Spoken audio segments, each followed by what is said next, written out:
Ah, okay. Greetings, and from wherever you are, and welcome to the Oracle Talk Radio Network. I am Michael Anthony. From my dark room to your dark room and the comfort of your home, this is America Disclosing Uncensored. Tonight is Bigfoot and some other things that may just answer some of your questions. So we have that going. And actually, give me 1 second here, everybody. Carter's just made his presence here. Hello, Carter. Hey guys, yeah, I was just checking my stuff, so I'm a little early, so I was going to go grab a bite and then come back. I hit the wrong button. We're It's going all on at 8, right? Yeah, it's 8 now. Oh, you said 7 Central or 8 Central. 8 Eastern Standard. Oh, it said It's 8 Central okay. on my. It's okay. Go grab something to eat. We're going to go through the monologue and start. We'll be fine. Okay, yeah, no, I'm just going to go. Actually, I'm just going to heat up a cup of coffee. So yeah, it said 8 Central. I don't know how that came across like that, but okay. I apologize. Yeah. I was thinking, well, okay. So I was just tampering with my stuff, checking my. So I'm glad I accidentally got on. So I'll be right back. So we're going on here in what, like right We now? yeah, just started as you clicked in. Okay, let me go get my coffee. I'll be right back. Not a problem, sir. Thank you. Thank you. Okay, so back to where I was. We're going to be trying to answer some of the questions that we all have and maybe open a few more eyes from the Dark Radio Network, as I said, to your home in the comfort of it. This panel tonight, I hope, will give you some relaxation and some insight as to where some of greatness that's going to be on tonight will be able to direct us in. Answering some questions, talking topics, etc., etc. Anyway, you know who I am. I am Michael Anthony. Again, this is the Oracle Talk Radio Network. And as everybody follows me, America Disclosing Uncensored. So we're going to probably be talking about EMPs and different type of fluctuations that may have things to do with pictures. We may be talking about some of these snap trees because I saw something that I want to bring up today in a video, and I saw it before, and I thought to myself, hey, we could have an answer right here to one of the things that we know that people are going out and finding. But through the gates of the dark here, I want to welcome you all, our panel tonight. And I don't know if there's some type of weather-related things and some time zone things. I apologize to everybody for that, but it looks like we're getting the show started. Everything's going great that way. With me right now is Russell Easterbrooks. And we all know that he's an author, a researcher. He writes. He wrote for magazine. He's done a lot of fascinating things. He put a great book together, and he mailed it to me. So we got to shout him out. We got to shout him out. And look, if you guys, come up for making great Christmas gifts, stocking stuffer, I'm just saying, if you're into the Bigfoot guy and you don't know about Russell, tonight you're going to learn about him in a bigger way. Russell and I have been on a show together already before a couple of times. We had mega views. It really went well. Everybody enjoyed it. Carter, a fascinating person, writes books. He has 3. Some of them are so thick. I'm not joking. And he's going to probably be sharing some of his intel, some of his information, maybe some of his best investigational stories of people he's been able to touch base with. So enough of my blabbering, but I do want to thank you all. Like and share, put us on your Facebook pages, and we're going to welcome in one of the highlights it's in Russell's book. Ernie's in the group tonight, and he says, good evening, Russell, at Carter and Darrell. Well, we're waiting on Darrell, but it could be storm related because Russell had a power outage. I was having power flashes. And then it seems like somehow in the description, there was a little bit of something on, I don't know, a time. So here we are. We made it. It's Sunday night. You're in the comfort of your home. You can't ask for any more than that. It's starting to get shared out to all the groups. So we're going to start some of the things.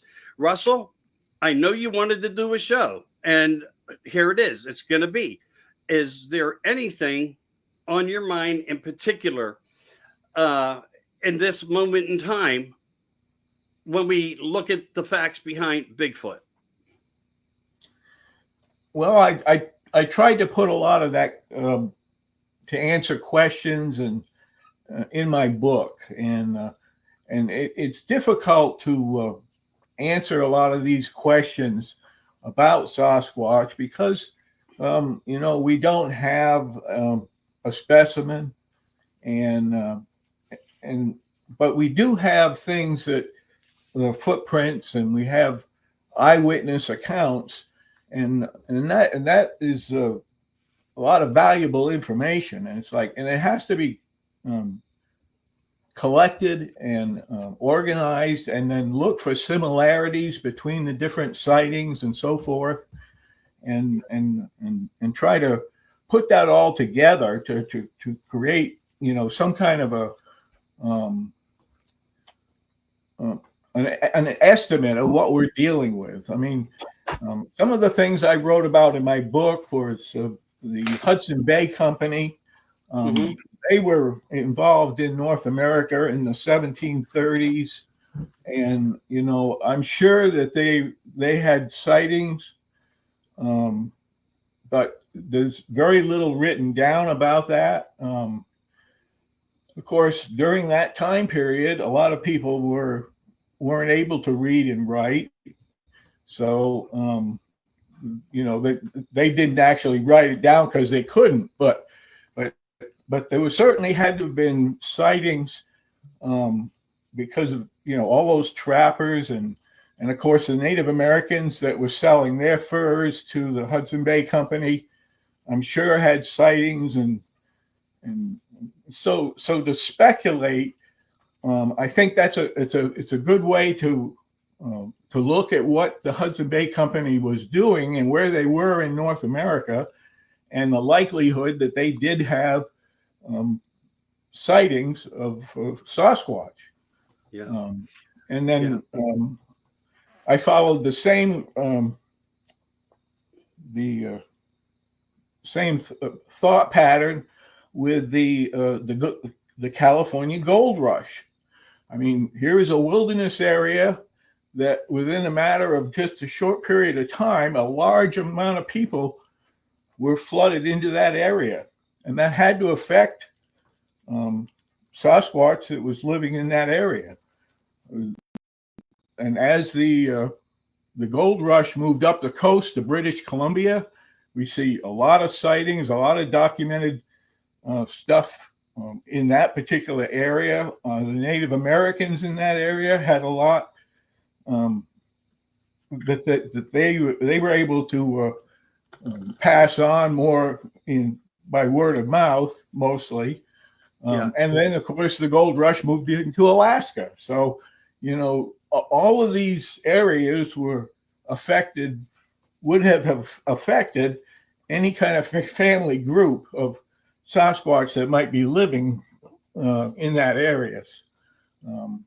It makes sense.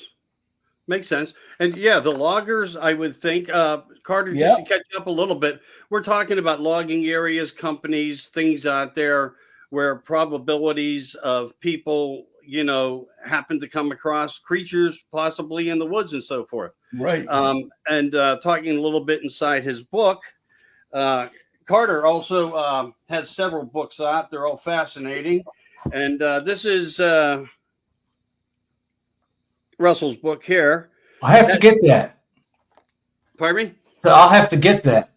We can make that happen for you. Yeah, we can make that. I've got a story like you're talking about in this one, where my guy that lives up in BC, Canada, and his dad was a logger, and his job, he started selling metal buildings, Delta buildings, to the indigenous peoples up in BC. Okay. Because they were, they needed to protect their investments. Mm-hmm. And they had all kinds of sightings of the Sasquatch people, the forest people. I mean, it was just absurd. And they spent time together, like family unit. Their families would get together with their Sasquatch families. And although there may not have been a great amount of verbal communication, there was a lot of understanding of how everybody felt and why everybody was there. And he went into it in great detail. His father, even the indigenous people, used to let their children go home with them in British Columbia because they trusted them so much. And that's how he got introduced to the Sasquatch people. It was really That's mind-boggling fascinating. stories. You know, because I mean, we're trying to put things together, the communication and you know, how this whole system was working back in the day. A story that I came across once, and it was on a TV episode of something, to be perfectly honest with you, not by any direct information, but it was a Native American tribe, and the story in his sector, and I don't even remember. I apologize for this. I didn't know this would come up. I don't remember if it was Navajo or what it was, but they talked about exactly what you're saying, that they were at times, you know, having celebrations together. Yeah. You know, that there was a communication system going on until one day they were playing a game of strength. And there was an Indian warrior, Right. and he was battling with a Sasquatch, Bigfoot, you know, and something went terribly wrong. My money's on the Sasquatch. Yep. And that's exactly what was explained on it. And they said that for them, and the story doesn't end, but it ended there in relationships and friendships. Yeah. I don't think anything, when you look at something like that, would be meant to happen or occur. But if somebody got their neck broke or somebody had their back broke in some way, even unintentionally, I could see a communication breakdown and a separation between different indigenous Indians, and possibly, you know, as his story went. And again, keep in mind, please, I don't have all the information here, and I apologize for that, but I do have the memory of it. And that's the best I can tell anybody. So, yeah, we don't have to speculate that there is some type of communication, but it was more of a physical to where we are now, as almost like an instrumental of something different. Are we dealing with possibly, in your guys' minds, two different types of the same type of creature? And I don't want to call him a creature. Maybe they are a human type hybrid of something. And maybe they were even interbreeding, because if you go back in the old writings, one of the very first writings, Coming to America, Leif Erikson, he had in one of his memoirs that he met what I believe they looked at it upon as hairy men, feral, the feral men. And it makes me wonder if that's part of how a lot of these connections make the connections. Could be, because we don't have anything else to go on. You know, I've read some of those Leif Erikson excerpts, and they describe Sasquatch.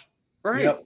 They were trading furs. I mean, they were initially not warlike, and then for some reason they became that way. Whether it's misunderstanding or you just got a bad bunch, you know. To me, the Sasquatch people are just like us. There's good ones and there's bad ones, and you can't take the bad out of, you know, a bad person if they're brought up that way and that's all they know. I mean, you know, and they probably grew up in a more animalistic, you know, relationship wise than we do. But, you know, you're going to get bad apples no matter what. So, you know, and that's, you know, in my books, I'm trying to show that these beings, when they're interacting with humans on a home, on their home property, they're as calm and every day as everybody else, with very rare exceptions, because they're trying to understand us. They're fascinated by our children, our family units. And so they interact. You know, some of my people have been interacting with the same family groups for 10, 20, 30 years. Yep. One family moves off the property, one family of the same name family, like grandpa's kids take over the farm once he can't handle it. He moves in, they're already aware of what's going on, and they've probably been a part of it to some degree, depending on how afraid or excited they are about it. And so they already know what's going on. So there's not a lot of breaking the ice. And so you just have a peaceful transformation of familial relations from one family to another. It's just like, do you get along with your neighbors? Well, they keep a bunch of cars up on blocks in their front yard. I can't stand them. Or they're so wonderful. You know what I mean? I mean, you're going to get assholes, excuse my French, in all walks of life. Beavers to Sasquatch to crows. I mean, there's all kinds of temperaments in the world. We all know that. Yeah.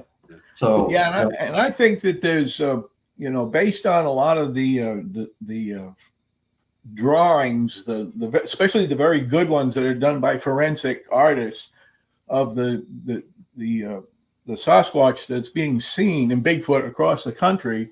I think that there's probably maybe 3 different types. I mean, it's difficult to say that, but some of them look very different.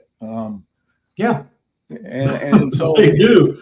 We could be dealing with something that is comparable to like the canine family, where you have a wolf, you have your coyote, and you have your fox, and they're all a little different in size, or a little different in coloring, or a little different with what they eat, and so forth. And I think that the Sasquatch, at least in North America, I think is probably something similar to that. That there are three varieties. Yeah, no, I agree, and there are possibly more because, and I've heard this from a few of my witnesses.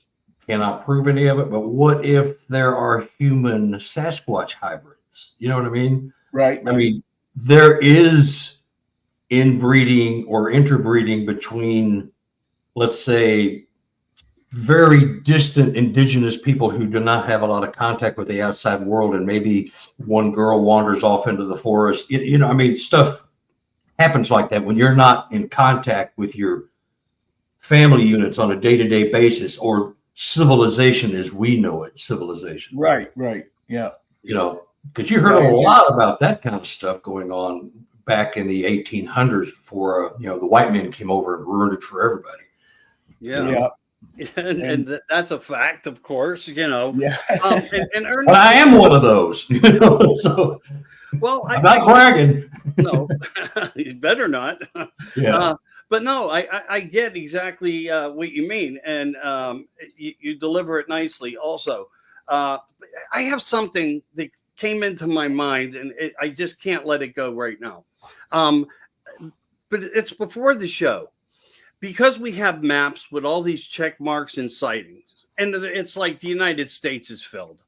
It's like they're giving us focal points, and I know when you look at a map, and there's a check mark of report here, report there, Sasquatch families here, Sasquatch families there.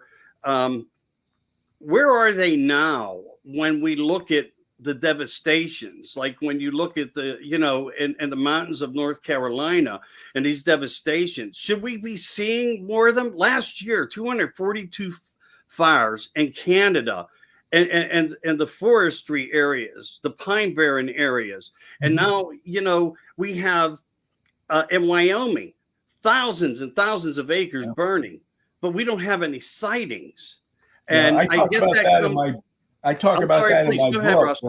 book. The forest fires are a major component to having Sasquatch move around, because I mean, they get pushed out of these areas. They may have lived in that area for the last 50 years, and now all of a sudden they've got to move into another area somewhere and try to set up a new encampment, so to speak.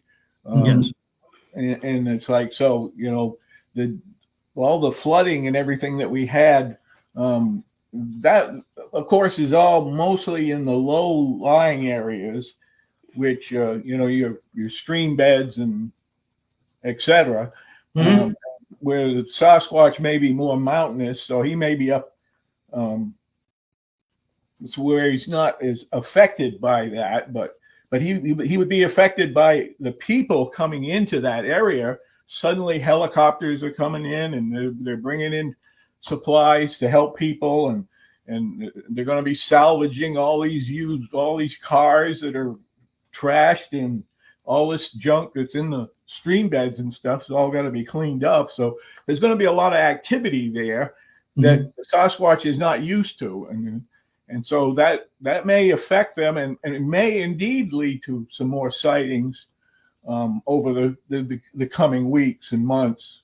Yeah. Right. All the cleanup goes on. So yeah, that's kind of like what my thought was. But you would think in ways when we have such devastation on such large scales, and this, I'm not going political here. It's, the possibility of one meeting its demise, and to say that it was strong enough to survive is possible.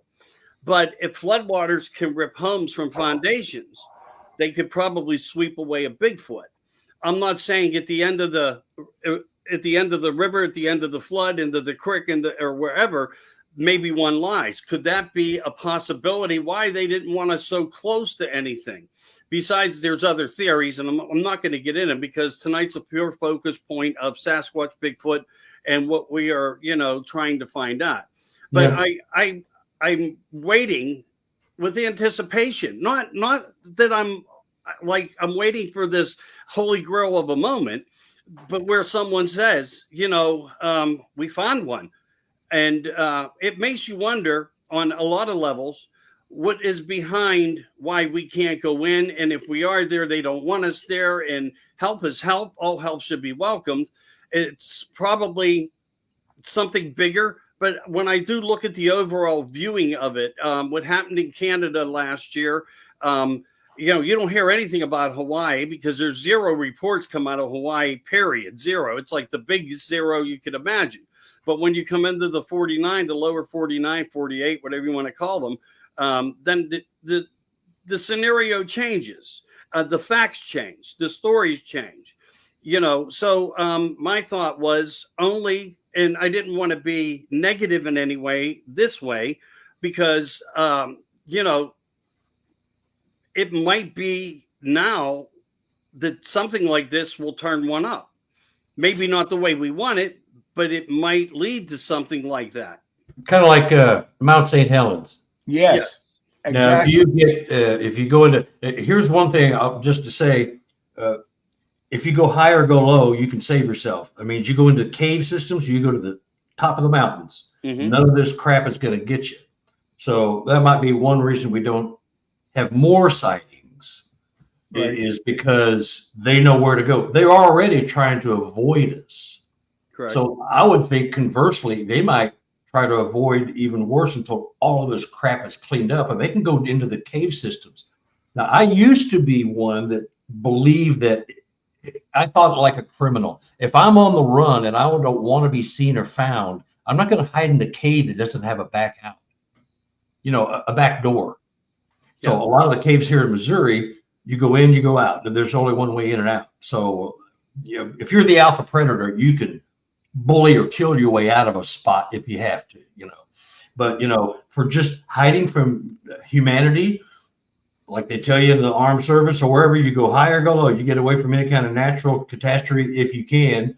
I go way up above the water or whatever it is, or you go down underground into the cave systems, you can go 40, 50 miles into a whole other state and come up somewhere else, So, I mean, that would be the converse of what you're thinking, is that we should have more sightings. I think with all the people, they're going to get all the free food and stuff they can. If I was a Sasquatch, I'd be ransacking the houses, going into the refrigerators or the freezers or seeing what they got dog food in big 50-pound bags. That'd be an opportunity for me as a omnivore and a hunter gatherer still to this day, that I would grab whatever I can because I'm trying to feed my family. So and I would say that it's a high probability that they're very adaptable. They have to be adaptable, and if we go back to the Hudson Bay Company, and when more and more people came into the area and then established residents and towns and so forth, they would push the Sasquatch out of those areas. And it's like, so, it's the same kind of thing. And with the logging, a great deal of logging went on the East Coast, supplying England with lumber for their all their sailing ships and stuff in colonial times. So there were large areas of North Carolina in particular was one that had large areas of logging that was done during colonial times. And then that particular area was then turned over to the farmers who came in and started to farm the land because the trees were already gone. Yeah. And so Sasquatch, if he's, you know, some of his territory was taken away, but on the other hand, here's some food sources that he was not used to seeing that all of a sudden is there for him. So, you know, his ability to adapt to that would be advantageous for him to take advantage of things like corn and you know, all kinds of garden vegetables that people fruits. Yes. Yeah. All that kind of stuff. Yeah.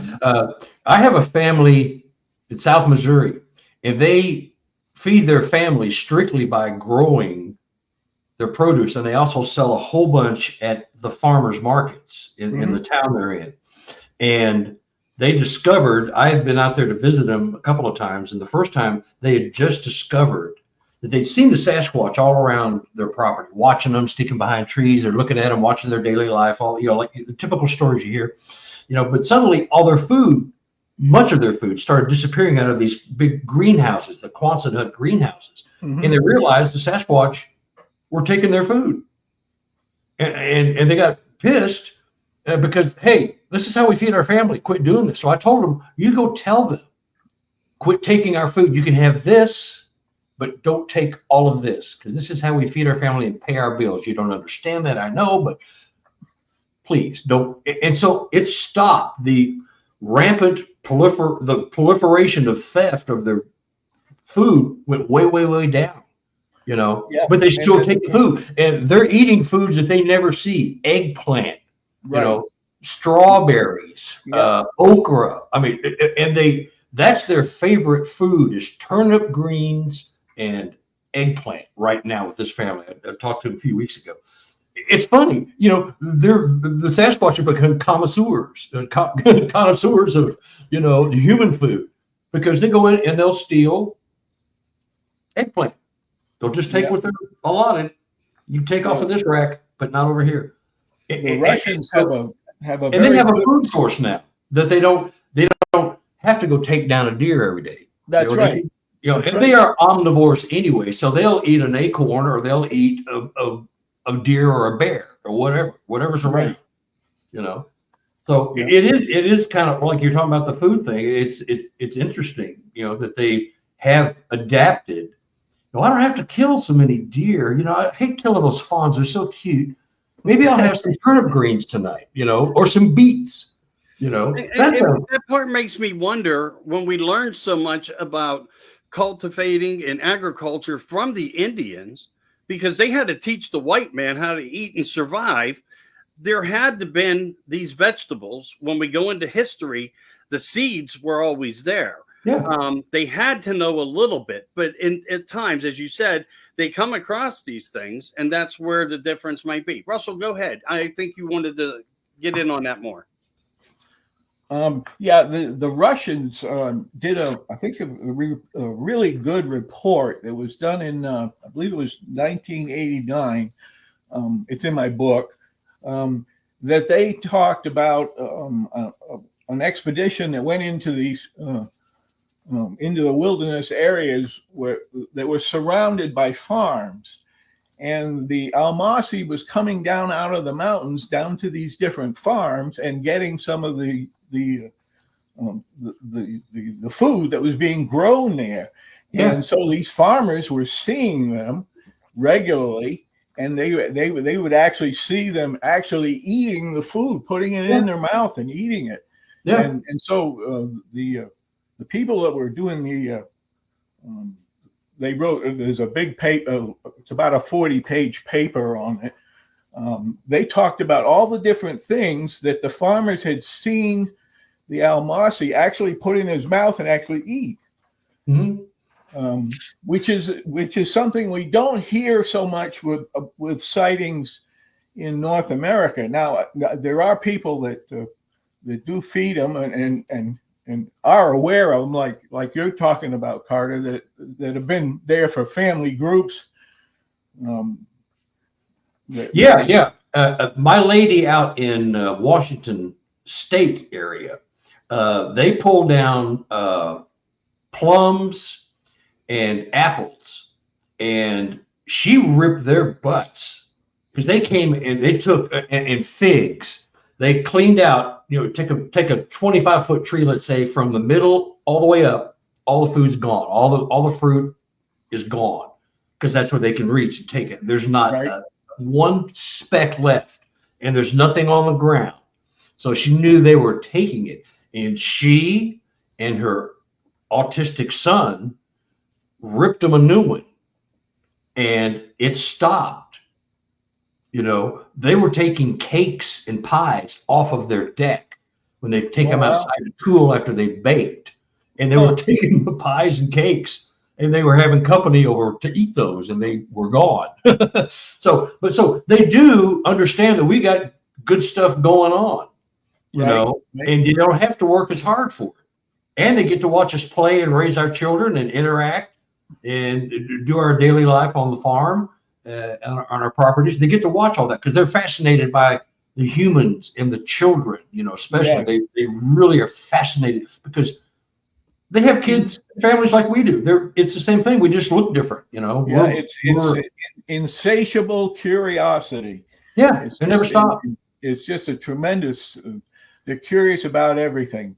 I mean, and that's where the interaction comes from because like one of my guys, he walks his dog half a mile up to his mailbox on his property. It's a big property, 200-something acres, and walks back. Many times on the walk up there, right as they get to the mailbox, a Sasquatch will peek out from behind a tree, let him see him, give some kind of gesture, and then go back and do his thing. And they know they're there.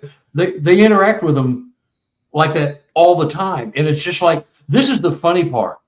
And I know there's Russ and Anthony, but it's like you do it so often, it's like not a big deal. I went to Taco Bell, I went to Walmart, I got an oil change. Oh, we saw a Sasquatch over by the mailbox on the way home. They don't even think to mention it because it's an everyday or every week thing. And they want to protect it, so they don't tell a lot of people. Right. That's the other thing. People that do speak about it wish they hadn't sometimes because of people start coming around and there's stuff that's definitely damaging to the relationship that they have with the Sasquatch. So so all the people in my books are erroneous identities, erroneous location, because it doesn't matter a freaking bit who it is or where it is. It's that it's going on. And that these relationships are available to everybody in isolated situations, let's say primarily. But those relationships are ripe for the having if you can get over your apprehension if they're ugly. It's just a gorilla. It's no, that's not it. They're humans. There's not that much difference between us and chimps, like 93, 97%. We're the same as chimps and gorillas. We're real close, but for a couple of points of, DNA. So when you see a gorilla, when I go to a zoo and I see a gorilla, we're related. I know it. And I know when he looks at me, silly as it sounds, he knows that there's something there. 2 arms, 2 legs, upright walking. They have clothes we don't. Other than that, what's the deal? How come we're different? Right, and 2 or 3 points of DNA. Sasquatch would be the same way. If he's out in the forest and you're coming in, hiking in on a trail, and you're wearing a day pack, then he knows that you're just going to be a through hiker because he has seen the people that come through with a big pack, with a sleeping bag and all this stuff on their back. And they know that those people are going to be camping, so they'll be checking out their campsite tonight. Mm-hmm. I mean, they have to recognize and understand stuff like that because they see it on a regular basis, and so there has to be,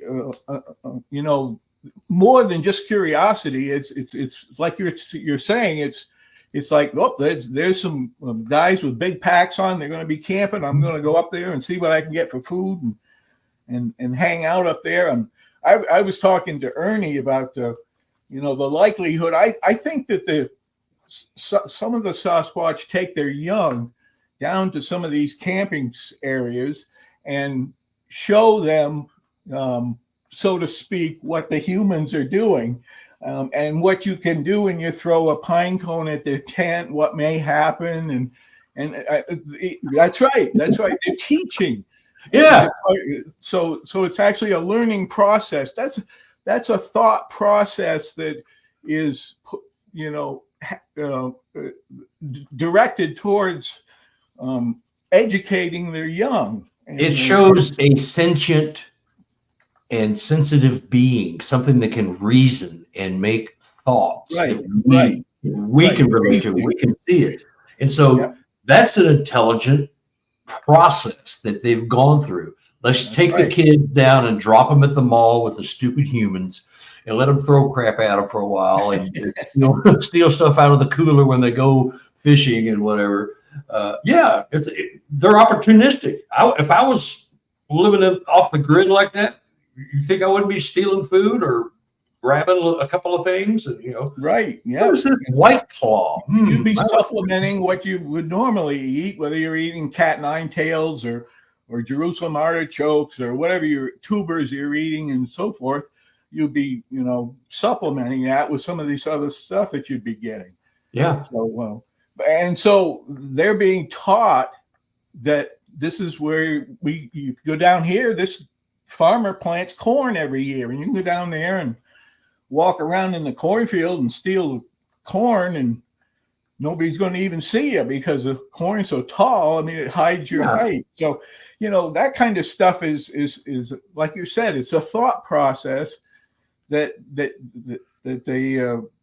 they use reasoning much more than I think most people realize. Oh yeah, they're not just dumb apes. There's so much more to them that is just mind-boggling. And that's the part that up until recently, because I think everybody has been baptized pretty close now, that there is more to them than just flesh and blood. They are thinking, sentient beings, reason. They have skill sets that they've had for hundreds of thousands of years. We don't have. We may have had them in the past, but we invented stuff to do everything for us. We're lazy, vulnerable humans. We have a computer to do all our thinking for us. We can't see at night in the forest. They can, because, we don't need to. I'll get some IR glasses or whatever. They are adapted to their environment. We are not. We are creatures of comfort. And we're just sitting ducks if we go out, with a few exceptions. If we just go camping, we're just sitting ducks for whatever they want to do to us, whether they want to just scare us or watch us or borrow food from us. Right. The Albert Osterman account, which is an interesting one that I spent a lot of time on, doing a lot of work on that. And it's interesting because there again, we see that they speak to each other with their chatter talk.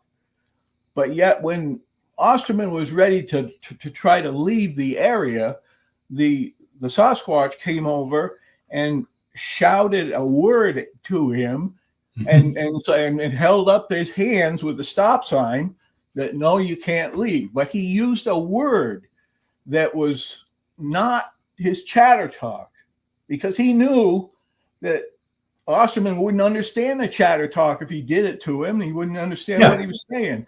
But he thought, again, his thought process was this word, and I think it was probably an Indian word or something, that he felt that Osterman would recognize. Now, he didn't recognize the word, but there again, that's a thought process that instead of doing one thing that I normally do, I'm going to do something else because that's going to be what's going to work as far as communicating with them.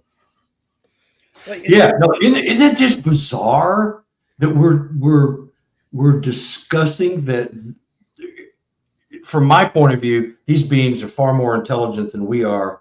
They've been around a lot longer, and we're acting as though we're superior to them. Humans, as a rule, they're just dumb animals, and they're equals, if not superiors, in a lot of ways. If you took one Sasquatch full grown and one human full grown, who survives the longest out in the woods? It's a no-brainer. It's a no-brainer, right? Sasquatch. Yeah, they'll outlast us every day. Sure. If I could interject, and I will. No. Well, it's your show. Of course you can. Oh, hey, I'm sitting here fascinated listening to the conversation. I'm enjoying the hell out of it. So I wanted to cover a few things that came up. Some like with vocalizations and things like that. Some people, when you were on last time, Carter, and same with you, this same question came up. We just haven't been able to do shows. Russell, I apologize. Vocalization, has anything come up new on that? And you guys, in a way, are talking about it, and you're talking intelligence, which I 100% understand and agree with. But we do have Ernie Dubois' story that he and his sighting and communication was sign language. Right. It was one of the things he used his hands as self-expression, and Ernie's actually in the group right now. And I believe how he said it to me. And he's also, I think, in Russell's book. Yep. He knew when he looked at him, he was kind of busted. He went like this with his, kind of gave him all right, so you saw me. And of course, there was activities and other things that went around. But Ernie understood by looking at him, whether it was some telepathic kind of like things, and he just acknowledged back okay, you got me, you saw me. But has anything more come out on vocalization or some of these weird other things that we hear about? There was a horse farmer, I don't know if you guys know about this, he bred horses, I think in Kentucky, and he had what he thought was Dogman and Bigfoot near his property would come in. In the morning, they would sometimes go outside and find their horses' manes braided. Now, yep. I mean, I'm just saying, so we have that. Where do you guys stand on that? The same as when we look at these physical and dimensional correlations. We're looking and talking about intelligent physical beings, but yet we still have this other ideology of quantum and dimensional. So if you guys want to hit on any of that, that would be great. I have two properties. One is a horse property. It's about 22 acres. And actually, that footprint right there, yeah, that came from that property.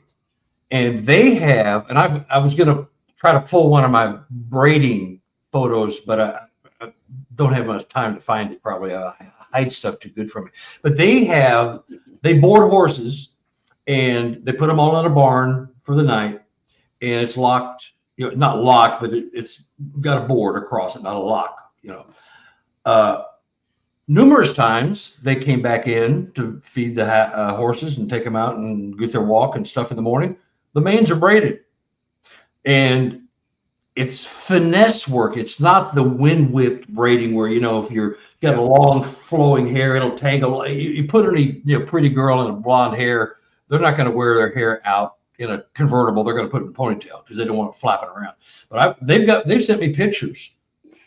So that is the thing. And I don't know if that is a way that they calm the horses, because the horses do not seem to be afraid of them when there's no damage to the horse, no injuries, no damage to the corral where there's boards kicked out, none of that. So if some 10-foot tall hair covered being comes in and is going to start braiding my mane, I might freak out. I think it's a symbolic thing. I think it's sort of like a weave, like a spiritual type connection. I'm real getting hippy dippy on you, but why else would you sit still for that?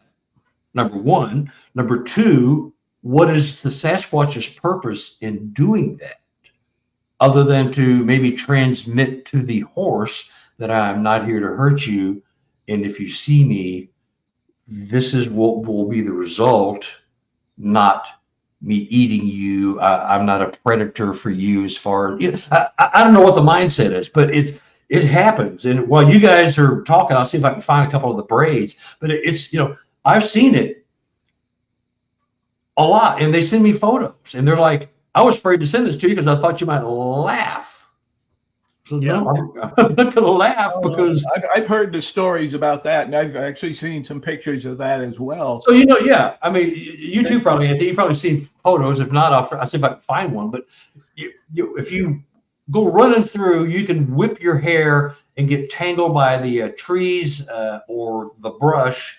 But these are like woven. It's like a perfectly braided 3-strand ponytail. Yeah, and the dexterity in your fingers to be able to do that is has to be pretty incredible given the size of their hand. Now, you know, it's almost to the point where, given the size of their hand, how are they able to even do that? Well, there's the theory that it is mentally done and the weaving happens, unless they're taking the juveniles in there and teaching them how to do it. And that's possibility. Yeah.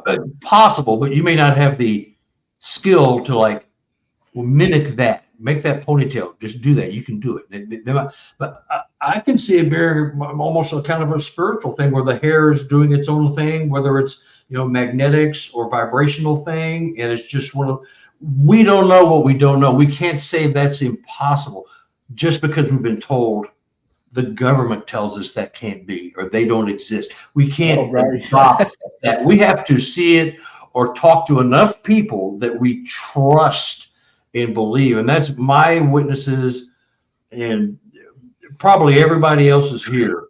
When you talk to people, you vet these people, you get a gut, they're not BSing me.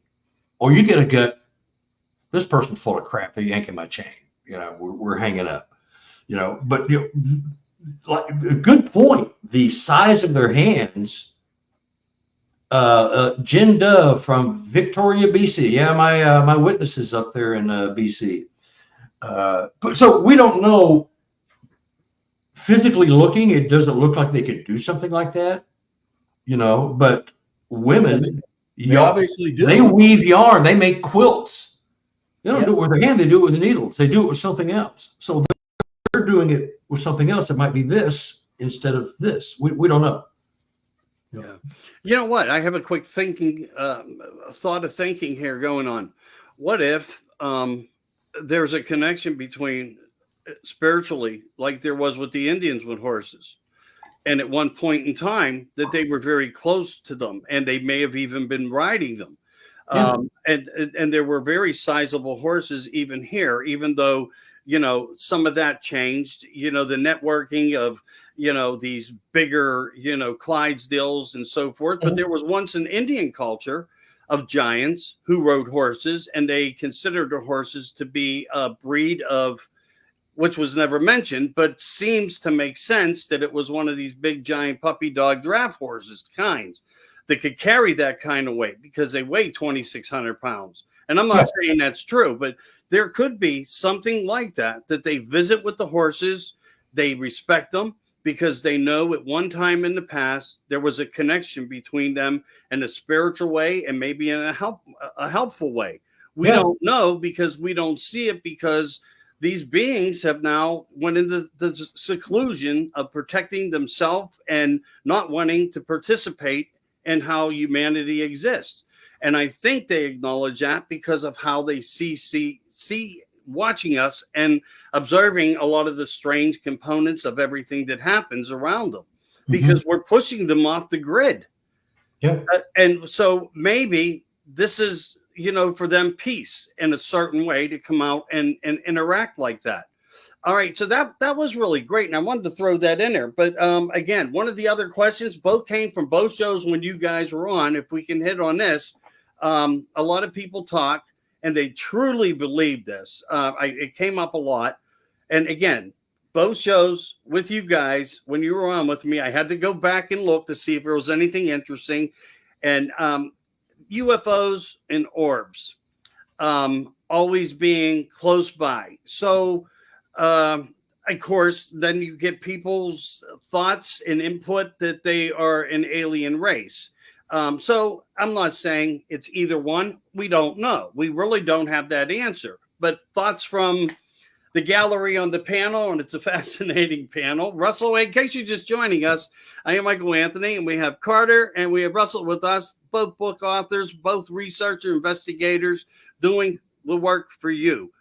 Buy their books, support them, and we'll talk more about that at the end of the conclusion of the show. But to go back to the orbs and UFOs, glowing eyes, is there a connection somewhere, somehow? We'll take the glowing eyes out of it, but the orbs and at least UFOs. I believe so. I have a classic, maybe not, it's classic to me. Okay. Of why the orb factor is a real factor. So this book here. What's the name of that one that you wrote? Sasquatch, Evidence of an Enigma 2. Evidence of an enigma. Enigma 2. Okay. Yeah, say that 10 times fast. There'll be a test. No. Try. Not even going to try. But here's the deal. Long story short, I led an expedition in Illinois 2019 for BFRO. I went to an area. When I scout for expeditions, I go to the mom and pop, hole in the wall restaurants in any small town. Mm-hmm. That's where all the farmers and all the woodsmen are and the hunters. They go in there for the big manly breakfast every day. I just went in there one day and said, hey, where is the best place? I'm leading an expedition looking for Sasquatch. Where's the best place around here? Well, you don't want to go anywhere near this place. It's nobody with any sense at all goes there after dark ever, period, in a conversation. It's scary. There's weird stuff going on. Don't ever go near. You don't want to go there, but I'll tell you some other places. I said, no. You just told me where I want to go. So I went there.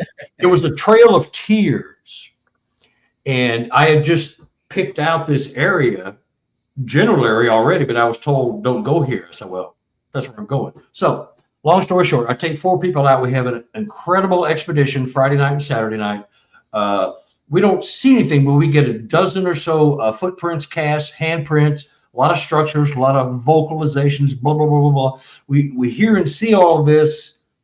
We hear it and see it, but we don't see it. We don't have any interactions. We don't see them. We don't have any calls or whoops. They're watching this. We can feel it. They're watching us. And I'm down at this ravine.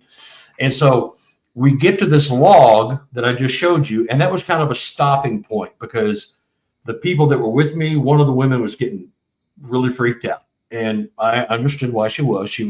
It was a creepy situation. So we left. My buddy, Harold, who's a BFRO investigator in Illinois, he lives in Murfreesboro. He was there. He had to stay in his truck because he had a stroke and cancer. So he was there, but he wasn't there. He just was manning the parking lot and kind of watching. And I took my people there. The next morning, I get up. I said, I'm going to go leave a camera, Harold. If I don't get a camera there, I won't get a picture. Probably won't get one anyway because I know what Sasquatch think of cameras. So I put a camera there. I left and went back home to the camp, which was far from here. And then overnight, it was Sunday morning, so it was time to go. So the people left. I went down on the way. I was coming back to Kansas City from Illinois. And so I called Harold when I got there, and I went to that log. Well, on these logs, you see 5 rocks right there. Mm-hmm. And you see 1 rock here. Okay. The 5 rocks, that 1 rock, and I didn't know this when I saw it. I was going, where did this come from? There was nobody here. This was during COVID. Remember, I led this expedition in 2019, so COVID had hit in March of 2020. So there was nobody out, nothing. There's nobody going anywhere. You couldn't. So these 5 rocks, the pointed rock, I was looking at it, I was trying to figure out, and then there's 4 rocks behind it. I'm looking at it. Holy crap. Excuse me if I start getting teary, because every time I talk about this, it freaks me out. But, I looked at it, I went, oh my God, that's me and the 4 expedition people. And the one at the other end is Harold, because he was there but wasn't there. We were separated. I'm looking at this and I'm making this interpretation of this rock formation on this log. And so I call Harold and he's freaking out and going, oh my God, that's incredible. So I call my wife because I was on my way. I was about to leave, go back to Kansas City, get my camera and go. And I called her and I told her what was going on. She could hear I was all excited. She goes, well, what time did that happen? I said, I don't know. It's COVID. Nobody's out. So there was nobody out here. It had to have been after like 6 or 7 o'clock at night. And she tells me at 8:30 last night, a blue orb flies into our bedroom, does 2 complete circles, flies into the bathroom, and disappears. And this is, here I go. They knew where I lived. They made contact with me. They were letting me know. Sorry. They were letting me know that they knew where I lived and that was my home. And they were making contact with me. And my wife saw it live as it was flying around the room, and she also saw the reflection. So it wasn't like a reflection from a traffic car going by, because there's no lights come into our bedroom that way. And so I was going, oh my God, I can't believe this freaking connection. And they were letting me know that they knew where I was and where I lived and where I came from. And that cemented it for me on the aspect of paranormal, quantum type activity. They freaking have those skill sets. I will argue, debate until I'm dead that is part of their makeup. And you cannot take that away from me and a lot of other people. It was just told me. And I've had things happen since then, but that was just like, oh my God. And I get so teary-eyed when I think about it, because it's an incredibly emotional time that I'm on the right track. I knew and thought and believed the right things. I made the right interpretations of even the weird things that I saw. And I'll be darned if it just didn't come to fruition right there. And my wife says, well, this blue orb just flew in the window. What the hell? I'm going to make you feel even better. I kid you not. And I have nothing but respect for you. So I get a phone call one day. Russell, I don't know if I ever shared this with you. And if I didn't, I apologize. But some things I do, just you forget about and whatnot. But this is a factual thing. I get a phone call and I'm talking to this person. They were like, I'd like to be on your show and stuff. Nothing really happened, but something happened. And, so they continue on. So they kind of are like paranormal investigators, and they couldn't all get together. But the problem was they felt something was on the land, and they said, well, we don't have a problem. We'll come out, we'll look at it. But only one was able to go to do it. And they were concerned there might have been a Bigfoot, Sasquatch, the big guy or big woman, depending upon how you want to look at it. And they go to the property. Well, he goes to the property, winds up going himself to investigate, knocks on the door, lets them know they're there. They point, they give him blah, blah, blah, all the information. He says, okay, go to bed. I'll be outside. I'll do what I need to. The weather was fair. I remember that being mentioned. So he was comfortable, and he was doing experiments, trying to get responses, doing all the normal things that you would expect somebody that's investigating to try to make contact to confirm something, to say, well, this is what you have, or it's a bear, it's a raccoon, it's nothing, etc. This is where it gets a little weird. So the whole night goes dead, nothing. So he thinks in his mind, and he says out loud, I'm going to knock 3 times, twice. Knock back for me if you hear it. And if you hear me, because he was frustrated in a way. He does the knock, he does it twice. Nothing happens. Dead silence. Suspiciously dead silence. And he figures, well, I got a couple hours to get home. It's dark. I'll go in before traffic or whatever. I can't remember how that went. I do have notes on all this. And he does it. So he leaves a note, says, I will contact you later, gets in his car. Now, he's an hour and a half from his home. So he jumps in the car and he's traveling. And he's going over bridges, over waterways, et cetera, to get home. Pulls in his driveway, gets out of his car, not thinking about anything, starts to unload it. And suddenly, as he starts to walk up the driveway with a couple of his bags that I guess he took on investigations, very loudly, twice back, 3 knocks. Boom, boom, boom, boom, boom, boom. And the chills went up on his arms. He knew instantly in that time that there was a different spiritual power component to these beings, that they didn't talk to him, but they granted his wish. And like you experienced the orb, he experienced the tree knocks. Yeah. I never had him on the show, but I did get his story because he felt he didn't have enough to talk to me about.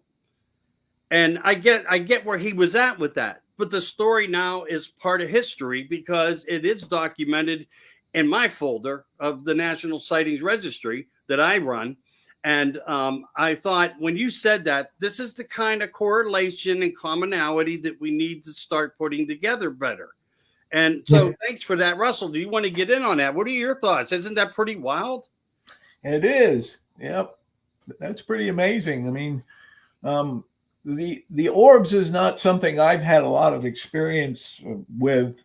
Well, actually, I haven't seen any, but so for me, I don't know enough to really speak on the subject too intelligently because I don't know that much about it. It would seem it's some kind of an energy source, probably electromagnetic, around some kind of an object. That's what my guesstimate is when you're talking about orbs. I mean, obviously they're able to move around, and so there's some sort of a energy or there's something to it. That's more than just I don't know what the word would be for it. Just like a sign that. I get what you mean. Yeah. It's a communication sign of some sort, an intelligence that we may not see it with the naked eye, but there's many things we don't see with the naked eye. Same with pictures, right. And the big blurs. But is it them? Is it a different being? One's more intelligent than the other. Maybe it's a fabric. I don't know, but I get where you're coming from. It's hard to know because you just don't have enough information to go on. I know Ron Moorhead, he wrote the foreword for my book. He talks about up in the Sierras at the encampment up there. He talks about seeing some orbs up there too. One was quite large, but there again, what do you make of it? I mean. It is what you think it is. You just can't sometimes believe it. I've seen orbs, but not in conjunction with anything I could put my hand on. But we have a lot of weird stuff going here. Anthony, I just sent you a picture of the main braid. It's not my best photo, but I sent you one. Okay. But the orbs. This is the funny thing. In Sasquatch research, cryptid research, orbs don't get a lot of respect. But in paranormal ghost hunting, orb is like a footprint. It's like it's accepted with any and all researchers in the paranormal field, but us Sasquatch people, that's kind of weird for us. Well, it's kind of fun. We're chasing, paranormal apes through the woods, and we're quantifying, an orb. That's not possible. Now this 10-foot tall ape they can transition from portal to portal. That's realistic, but this orb thing, that's ours. It's Right. just kind of almost a snobbery. Yeah, it's just a matter of not understanding enough or having enough information to draw upon to try to create a picture of what the orb actually is. I mean, it's, Yeah. And I've got my lady out in Washington. She sends me orbs, and there's little faces in these orbs. I mean, it's like unmistakable. She sees these orbs, and she is not nuts. They come through her walls and her window into the house and shows her their baby. And the baby is holding a teddy bear that she gifted on her gifting tree outside. And so when she goes out the next morning, the teddy bear is back, but it's in a different bag and it's upside down. It's in a different place. So this mother came into her home holding her baby, which was holding her little gift of a bear. She showed it to her. She left. And under my instruction, my suggestion, don't pull out a camera. Don't ruin the moment. Experience it and tell me. Don't pull out a camera and click, because you'll never see him again. Right. And she doesn't. And she has the most incredible ongoing gifting and communication stuff with her Sasquatch out there. And it's just incredible. And I think her autistic son is an incredible attractant to the Sasquatch because they know he is special and he is different. And they understand the nature of his affliction. And so they treat him differently. Yeah, I wish they'd come and see me. I've never actually seen one, but I have Parkinson's disease and such. So they would recognize that, I'm sure, as well, like any other. Have you thought about, and this has happened to a couple of people, and maybe I could put you in touch, where their afflictions, cancers and otherwise, have been cured by Sasquatch manipulating their organs during a visit, or something is manipulating the organs where he woke up cured. He's an investigator for BFRO, and one of his witnesses was also a woman who lives alone on a property. She has regular visitations and sightings, and he's experiencing those too. But they went into his camper one night and manipulated his organs, and his cancer was gone, just like that.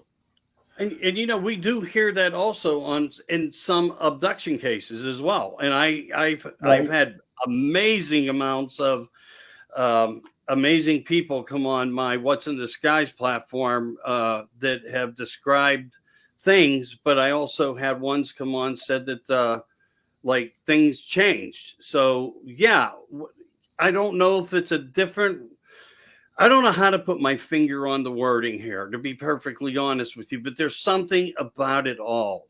Now, we also have a comment here. I'm firing my other thing up to see if I can bring that up, my processor right now in the picture. Okay. All right, I'm going to flash this just real quick here. I don't know how that will work. Probably not great, and I'll enlarge it, but. See, and the thing with those braids, they brush the horses down every night. So there's no something wrong with their tail or manes. They're brushed thoroughly before they're bedded down for the evening and put in the barn for good. So somebody had to let themselves in and do that. They didn't just miss it.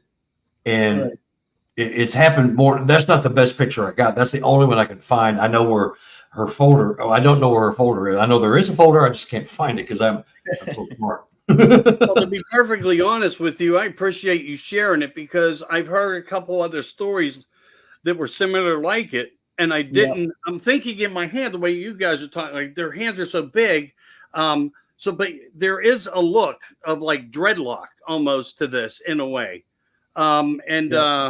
this is the first time I'm actually observing an example like this.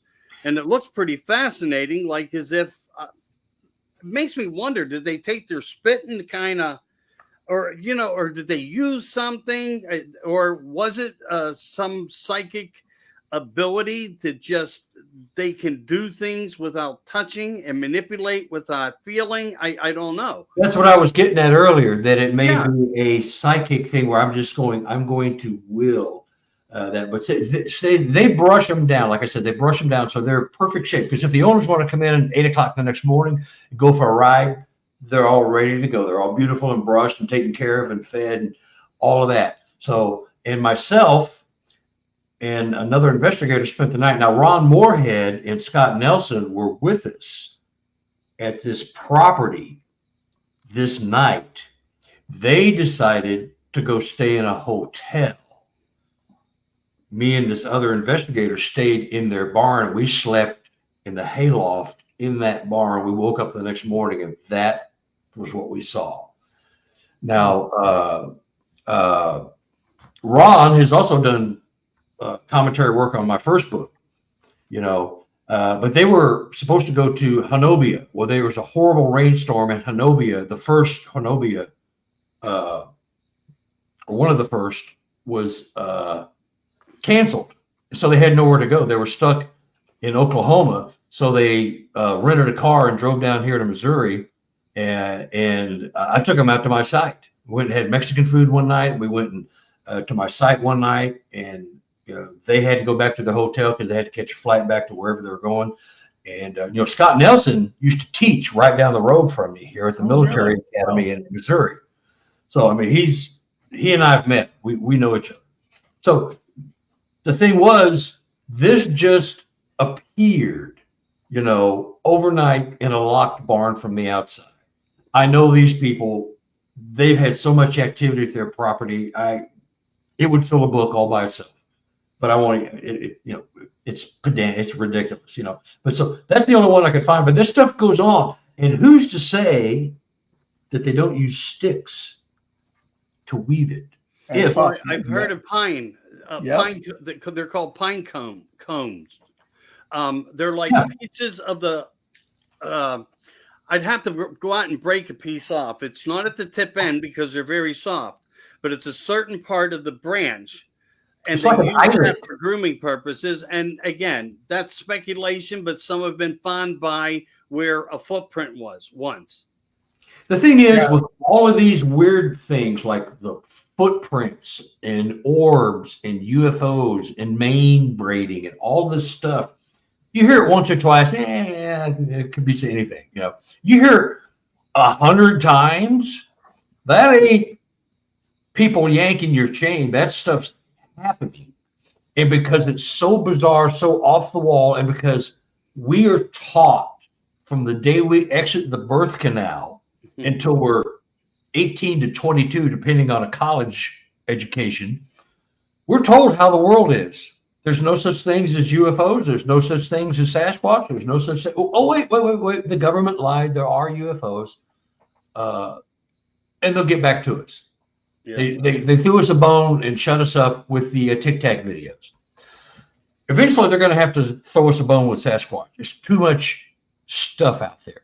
Yeah. I think, honestly, the Sasquatch thing is more troublesome socially than the UFO thing.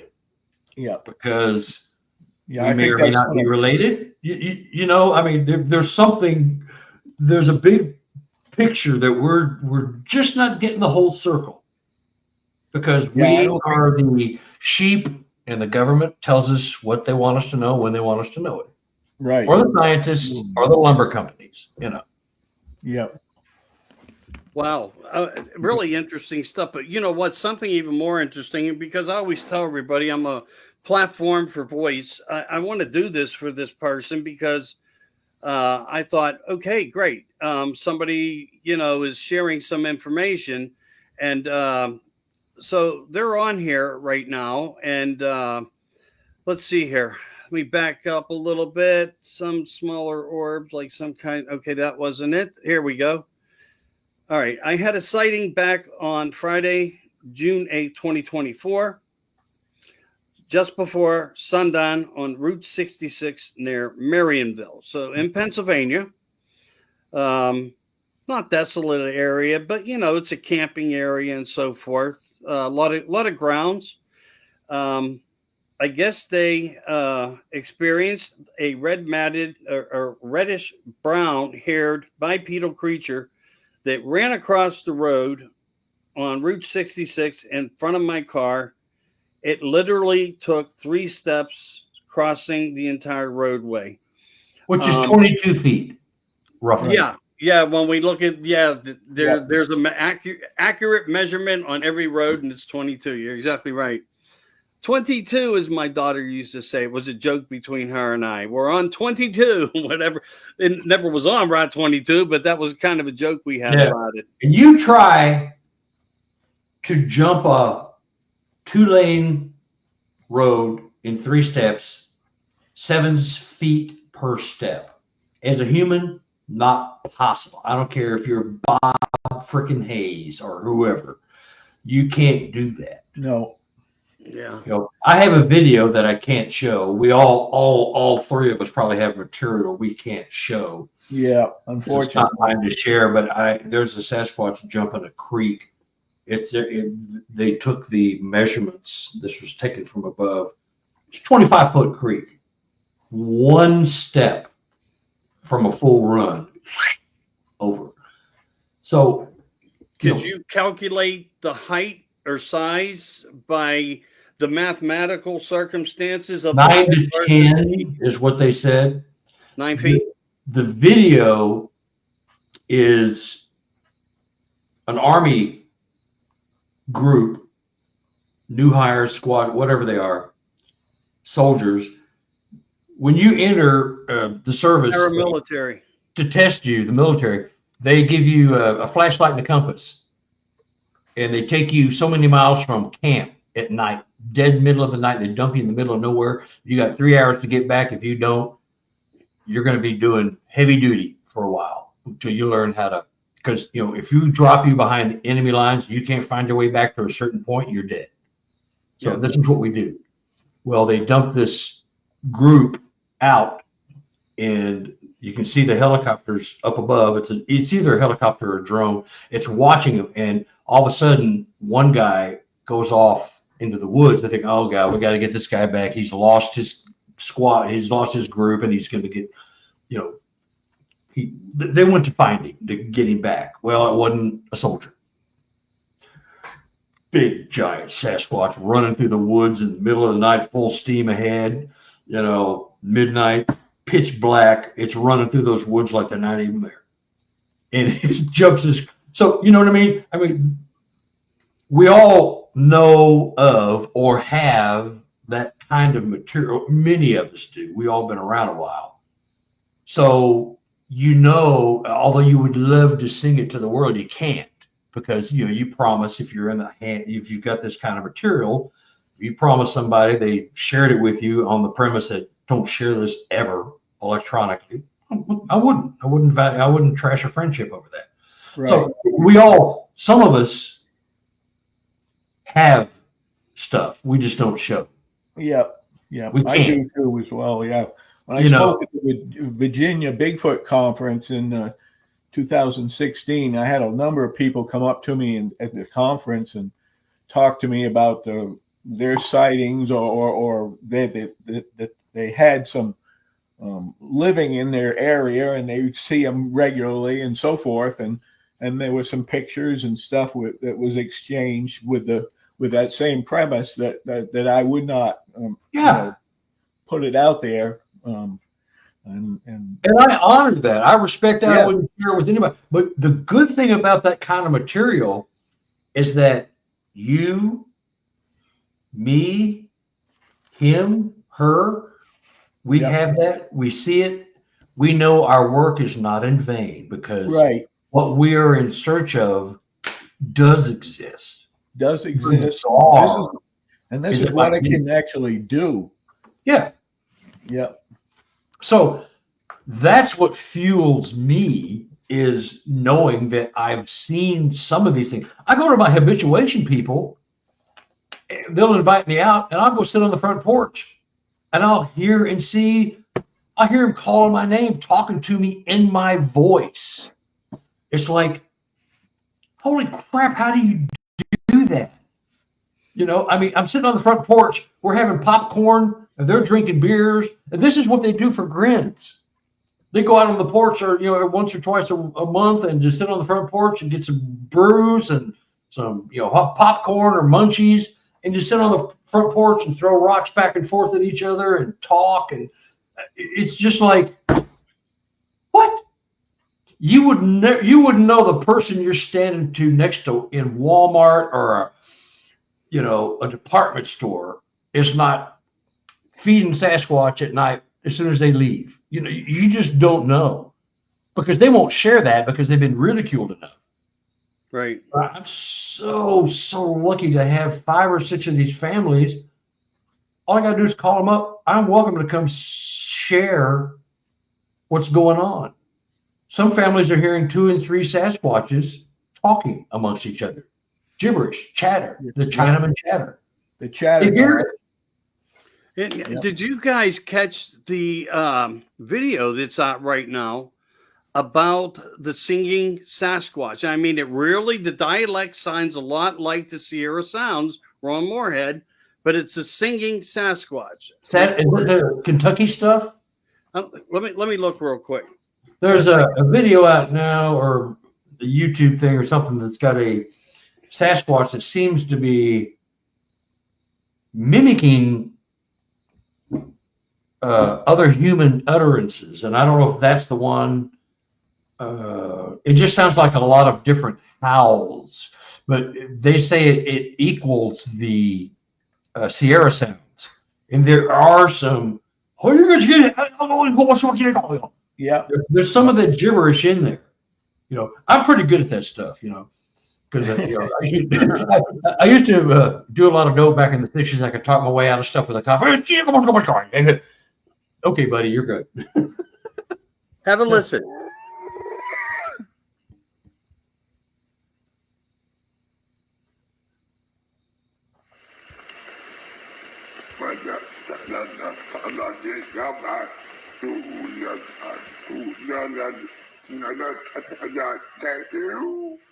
And that's Moorhead stuff, isn't it? Not according to what I have. Well, that must be the Kentucky stuff, because I heard that. that sounds a little like Sasquatch of Ontario. Yeah, sadly it does. I don't know. I'm trying to think in my head. The person that was posting this around, his name might have been Mike Patterson. Yeah, That's Mike Patterson. He's got what is his Sasquatch's name? Nefertiti. Yeah, Nefertiti. Yeah.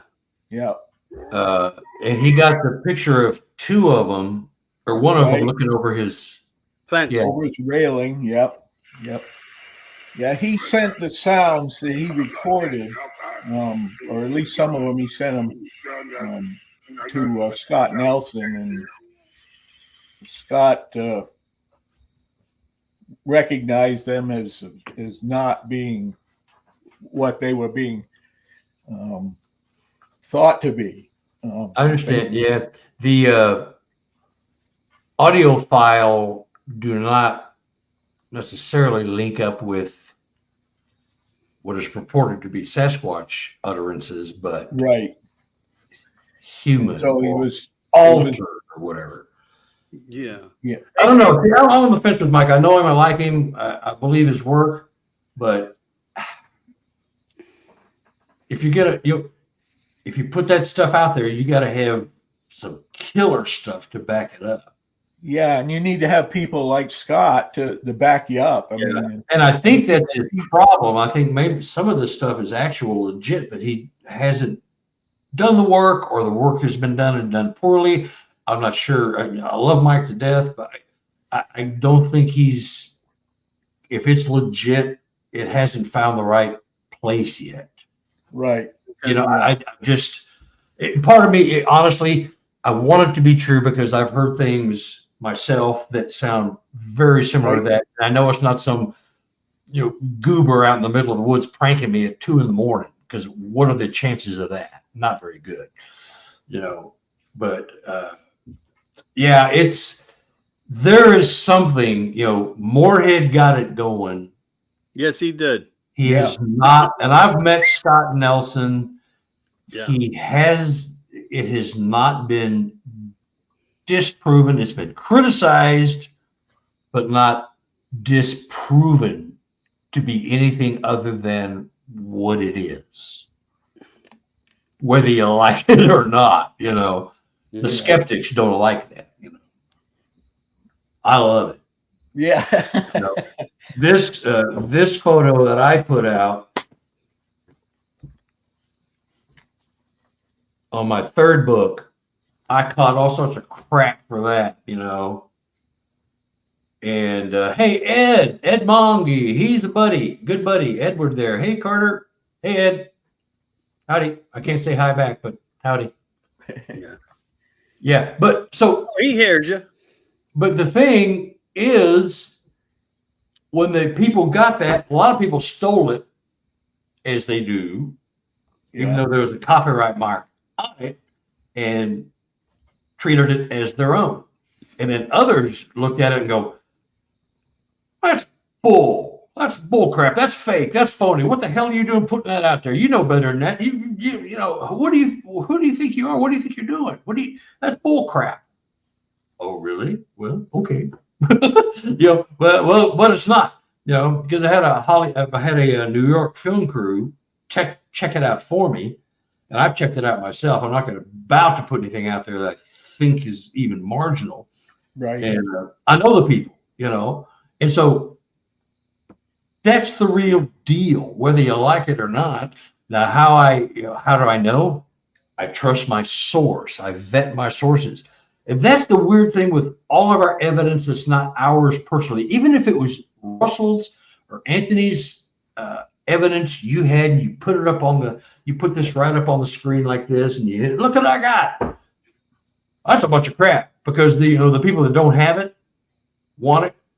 You've outdone them. They don't like that, so they're going to trash it. I went to a lot of trouble trashing people back, and until I just finally stood my ground and said, you prove this fake. You go ahead. You take this photo and you prove it. Not a freaking word came out. Yeah, I just went through the same thing. And I wasn't trying to be rude.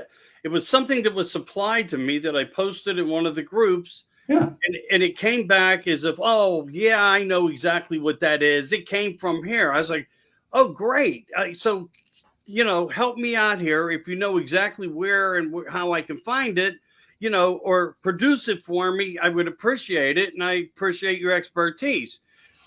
And, it turned into you're calling me a liar. No, I'm not calling you a liar. You said you knew. If you know, you're helping me. You're helping me answer the question of someone that had a concern. Mm-hmm. And I think Russell was familiar a little bit about that particular post. And he's someone within the community who I helped since he stepped through the door with a footprint. And I wasn't trying to ridicule him. I was asking, hey, since you're involved now and you made yourself part of the scenario, putting up laughing emojis in my face and so forth, I'm going to put you to work.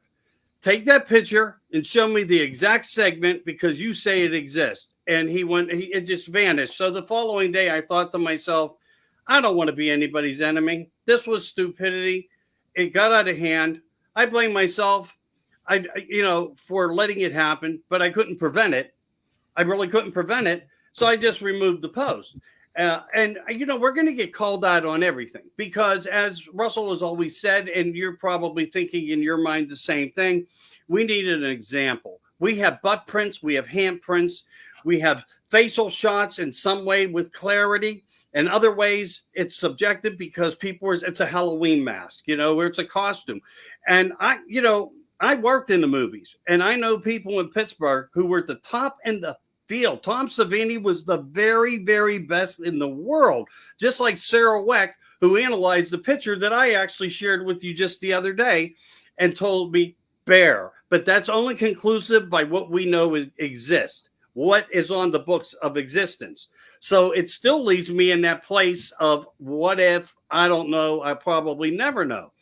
But anyway, when you have that, and people are just going to be so anxious to, try to disprove, our system in the community is falling apart. It's a disaster that people are coming in to just ridicule the work and workmanship that guys like you have put and the efforts into. And that saddens me. It really does. It saddens me. It's the haves and have-nots. Yeah, if they can't do it, and I have tried and I can't do it, and they can do it, I don't like them. That's right. I'm going to trash them. I'm going to get on Russell, and I'm going to trash everything he puts out because he's making inroads I can't do. And it's easy to do. You don't have to support anything that you say. Keyboard. Yeah. Keyboard. I'm a monster. Look at me. I'm typing up. I'm making you all look like fools, and I'm sitting here at my keyboard. Come on, guys. That's we all know that is what's wrong with the cryptid research, is that there's supposedly a carrot, a big wad of cash dangling at the end of a fishing pole here if you bring in a body and all that, Yeah. Well, that will be very, very hard to do without getting found out. So you've got to have a network in place for that. So, that's what everybody thinks is the real prize. The real prize is the answer.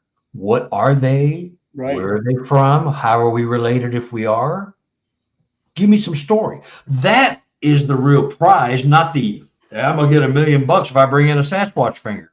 Good for you. You killed one or found one. So either way, you're not a good person. You need to, as easy it might be, to try to find a body, try to find a finger, a body part.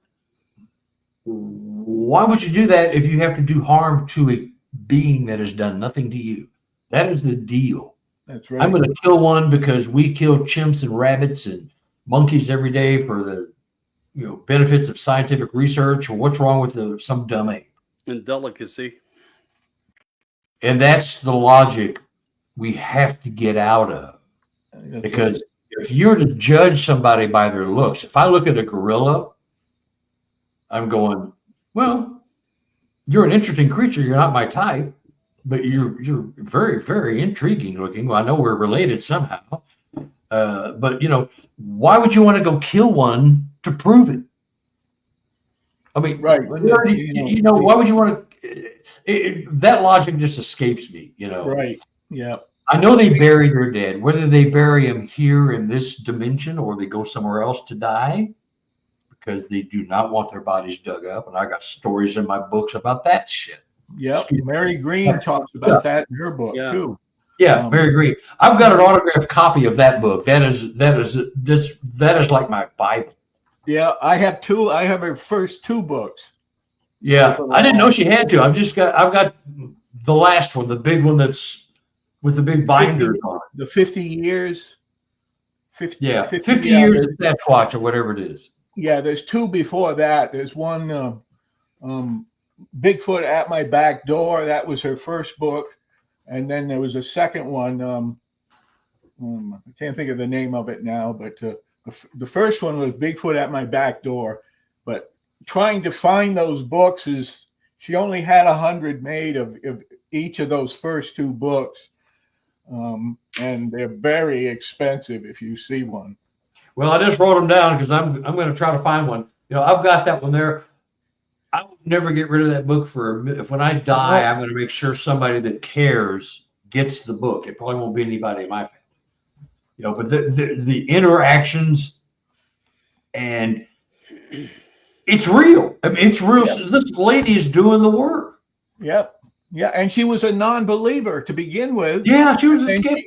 She turned into a believer and then a researcher, and she was into it. I mean, she was there at when the fox was dying, and saw that they had already dug a hole in the ground for him. Yeah, and she talks about that in her book. Mm-hmm. But Mary was a very interesting person. She did a lot of things that were. Yeah, I have it sitting down on my, because I want to do some reading on a couple of spots. I have it sitting there, but yeah, it's a great book. She autographed. I think she died right after she sent me that book. Oh, could be. I think she passed away in 2016. I think it was when I was giving my presentation at the Virginia Bigfoot Conference. I think that was the year she passed away. I've got whatever the signature on it. I got it a year later. She was gone. It was like, oh my God.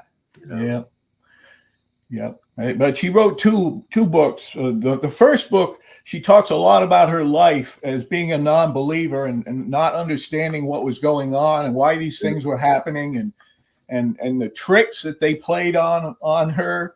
The young ones were one in particular where she was talking about the young one would come out and open the ash pit door on her chimney, and as soon as he opened the door, she had a wood fire going in her stove. But when he opens the door, that changes the draft, and it would smoke in the house. And they knew what they were doing. And see it open and close the door and go back in, and the young Sasquatch would do the same thing again. And I mean, they were just picking on her, like, because she didn't understand about them.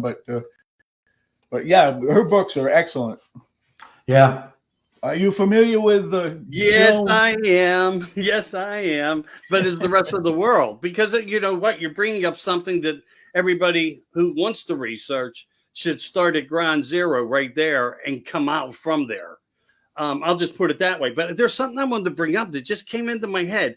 Me, you know, I talked to a lot of people. I talked to Russell the other day for a little bit. We were talking about maps and certain things being addressed on them and statements through militaries of the Bigfoot Sasquatch existence on the Air Force map in certain areas.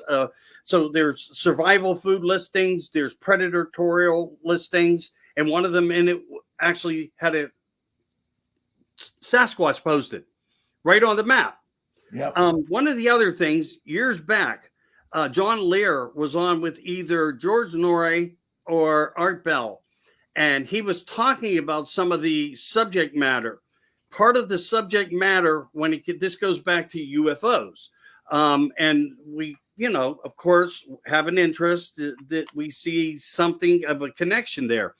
One of the things was that John said, and you know, I want to say kind of like exposed to the world, or told the world that we knew of a species of an alien who wore a hairy looking costume, sort like suit. So is that possibly, and I'm not saying it is, but this is another source of information of a different source.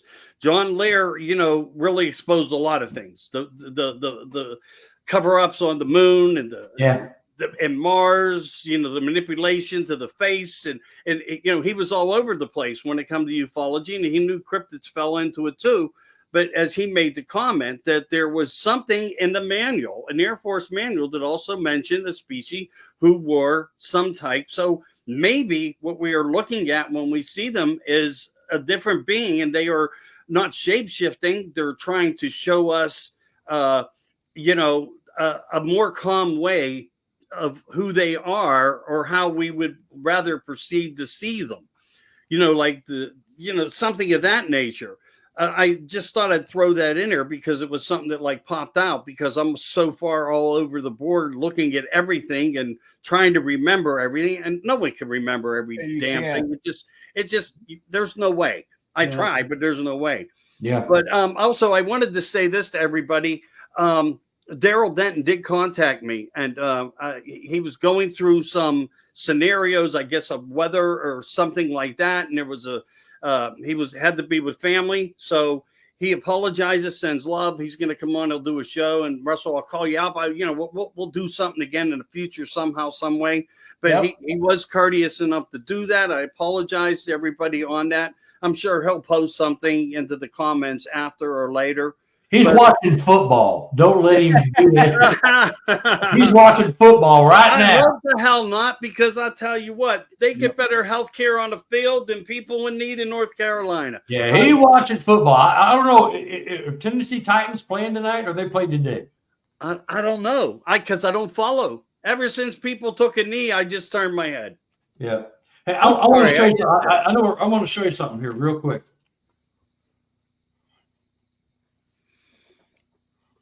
It kind of looks like me. I see it. Artwork. That's a Sasquatch putting his face up against a plastic sheeting on a greenhouse to make sure there's no humans coming so that they can escape after eating all the eggplant I was talking to you about. Huh. And you know what? It looks a lot like Jesus Payne's picture where the Sasquatch had its face up against the tent and he took 2 photographs. I'm not saying it's that picture, but No. I've been to there. I I've been to this send place. those I to know you. exactly how that photo was there. It was taken. Yeah, You know? yeah. And so it's funny. That is a human construct. Let me look and see if the teacher's coming so I can get out of here. You know? I mean, that's it. That's what he's doing. He's looking to see if the owners are coming to the greenhouse because he's stealing food at night. And that's what. Are you familiar, Carter? Are you familiar with Joan Ocean? Yeah. Okay. Yeah. She's somebody that's done some Sasquatch research that's not often heard about too much. No, she's back in the 60s and 70s, right? Yes. Yeah. And she was a dolphin person. That's what her specialty That's right. was. But she did a Ron Moorhead had in his book some of her information, and I put some in my book as well. But she is very interesting. Some of the stuff that she did and saw, and with a family group that she was watching for a couple of years. Yeah. But is she still alive? It isn't heard of very often. Yeah. Is she still alive? I don't think so. I don't know. Yeah, Bobby Short is another one. Yeah, she's passed away. Yeah, she's gone. She had some pretty good stuff. I think I actually tried communicating with Joan, and I don't know if I got a response back or not. This was like probably 3 or 4 years ago. Yeah, I have a friend. Her dolphins and the communication and the mental. That's right. Yeah, she works with that telepathic. Communication with the dolphins, and so that played right in with what she was getting with the Sasquatch. But she actually had where one of the Sasquatch actually wrote something down on a piece of paper, and it was not words, but it was images. And that was pretty wild too. It's incredibly intriguing. You know, I have had mental images and words sent to me by them. Mm-hmm. And they're speaking to me as I'm looking at these visions, telling me what I'm looking at. Far out as it may seem, that is just mind-blowing. And it had a lot to do with my sighting of the rocks left on that log. Yeah, had a lot to do with that, because since that happened, we've had a lot of. I'm keeping it's right now. It's up to 4 pages long. It's a Word document called "Strangeness in Our Home." A lot of weird little funky things are going on, you know, and I attribute some of that to the Sasquatch people.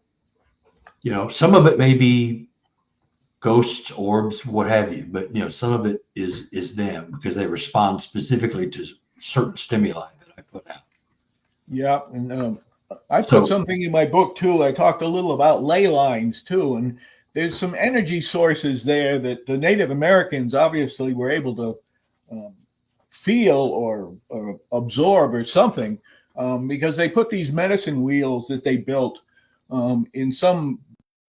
they're in a number of different places in the out west and in Canada, but one particular area in Canada, in Alberta, is like the spokes of a wheel, where all of these ley lines come together in this one area, and that particular area has a large number of these medicine wheels. That's what the white man called it. The Native Americans had different names for it, but it's very interesting that they were able to put it. I'm not going to be able to do that.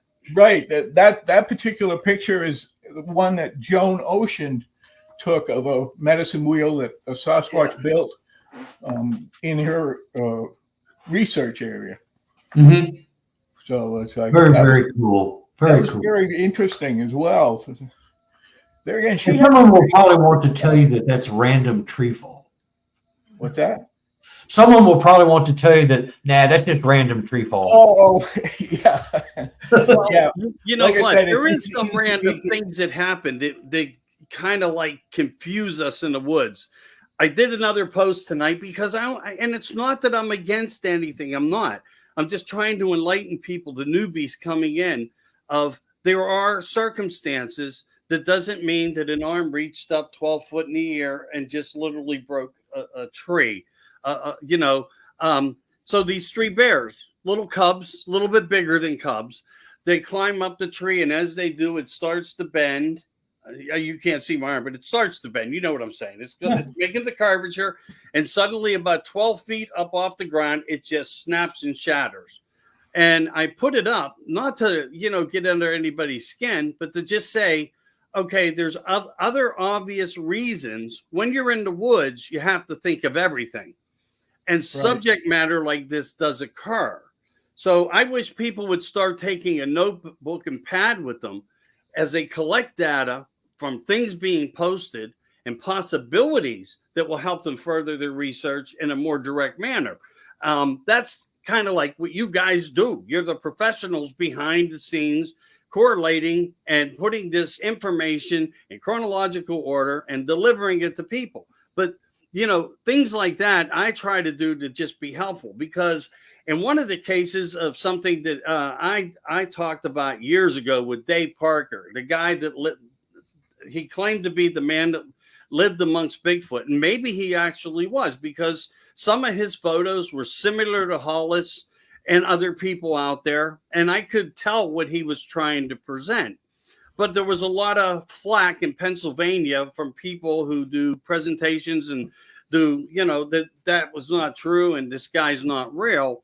But getting back to the situation and scenario, that they will pick up things, they will move things. Well, one of the things that happened in Pennsylvania, Armstrong County, on Rosebud mining land, was they left the quad to go and screw around to do something else. And it was a small quad. It wasn't real big. It was like a 110, a little white unit. And when they come back for the quad, it was hanging in the tree. Now, it wasn't hanging 50 feet in the tree.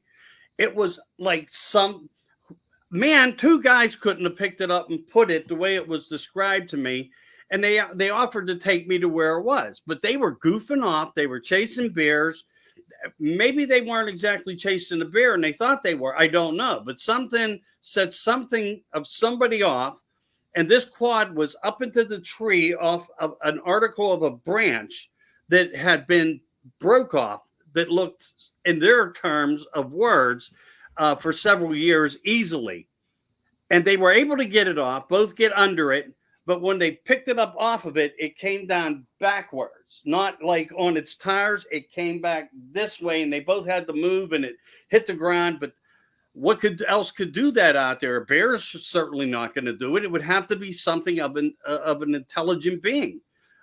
So there is some more than just stories. There are some very weird scenarios that do occur as well. Yep. But it could be 3 drunk frat guys after 2 cases of beer could lift it up. In the middle of this area, but it's hard to say because I wasn't there. Yeah. But that's our story, and that's one of the ones that I tried to share. And like I said, Dave Parker talked about things like this, but he took a lot of flack, and he had one of the biggest groups that was ever on Facebook as far as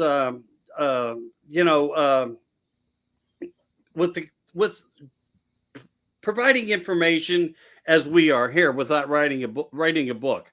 Yeah. The best he could. I think he had like 88,000 or something in there. And, you can have 88,000. It doesn't matter. Sometimes you get like 20 comments a week. So, people join, people never come back. They lose interest, or they just forget and they move on. And we're getting to that point also of the almost moving on things. And Russell, I appreciate you so much, and I hope you enjoyed everything. And I'm not booting you, but I know you might want to give out some of your information. So let's do that now as far as your book and your website, or how you would like to share to everybody. Yeah, I don't have a website, but my book is available on Amazon, or you can go to eBay. If you go to eBay, you can get my book, and you'll get a signed copy from eBay. You mean mine's not autographed? Yours is signed. I know. Hey, we got to get Carter a book. Yeah.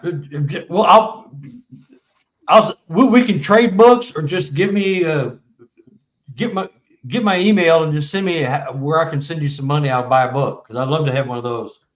That sounds like one of those handbooks I should have. Yeah, you can if you trade on eBay, you can go there and you can get it there. Okay, well, I'll look at I'll find a way, but we'll be trading books, because I think we both have things we'd like the other to see. Yep, I'll send you a friend request too. I don't know that you're on my friend list. I don't know. How could that be? I don't know everybody, Russell. I think a lot of people. I think I sent you one today. Oh, okay. I might have. I didn't see it, but yeah. That's okay. Well, it may have been I was trying to borrow $50 too, so you may have. Oh, my book's not that expensive. Carter, why don't you tell everybody you got 3 fascinating books too? The one I can't say 10 times really fast. I couldn't say it once fast. Well, I have 4 actually. Oh, it's 4. You're up to 4. I'm up to 4. I just released I thought it was 3. It's Sasquatch Habituations. Okay. It's a culmination of all of these books and updates on some of the more profound habituation families. That thing is. Huh? Look how thick that thing was. Oh, it's almost 400 pages. This one. It's oh wow. Oh no. Yeah, that's just crazy. Well, that's 335. One of them's 366. I can't remember. But these people allow me onto their property, and I go visit, and they keep sending me more stories. I'm almost tired of books. I've written out, but you can get to my books. Basically, go to sqexplorer@gmail.com. That's Sasquatch Explorer. sqexplorer@gmail.com. Email me or find me on Facebook, Carter Buschardt, and I have a website, sqexplorer.com. You can order books there. I'm selling all 4 of them for a special price, because Christmas is coming up and all that kind of stuff. Mm-hmm. But that's how you get a hold of me. I communicate with everybody. If you reach out to me, tell me your story, you've got questions, I'll respond. I love reaching out and talking to people who have experiences that they can't talk about to other people, because they all make fun of them. I mean, that's you guys know about that. People say, I can't talk about it. I get tired. This guy believes in Sasquatch. I can't talk. My wife makes fun of me. I got to sleep on the couch. Or I don't believe in Sasquatch anymore. Then I can go to the bedroom. Yeah. That kind of stuff. All right. Look, guys. So I try to pick a question at the end of the night if one pops up like this. I don't know if either of you would like to address it, but I guess we're talking about Sasquatch, Bigfoot, of course. And Stacy Long says they are demonic entities related to the Nephilim. Well, if that's true and they were wiped out off the earth, wouldn't they be really related to the Raphalim? I'm just going to lay out the information the way it should be stated here by what you're stating. Here at the ends of times, and I'm not trying to be rude. The Nephilim, no, I get it. Raphalim were after flood. So just so you have your information correct there. What are your thoughts on that? Are these evil entities? No, I don't believe so. My opinion only, they've been shown to be evil, snarling, growling, blood dripping from their teeth, eating your children kind of stuff. It sells books and T-shirts and coffee mugs and all that. I do not believe that to be true. There could be dogmen or other type of entities that are confused with Nephilim. I do not believe the Sasquatch that my people are involved with or that I'm involved with are anything evil or demonic. That's not my mindset. Yeah, I agree with that too. And I think the idea of the Nephilim brought in is primarily because of the height that you're dealing with, and so that people think that is just the logical path from where the Sasquatch had come from. Those giants. Yeah, it's a perfect scapegoat Yes. for an excuse for what they are versus what we know they are. Right, exactly. Done research.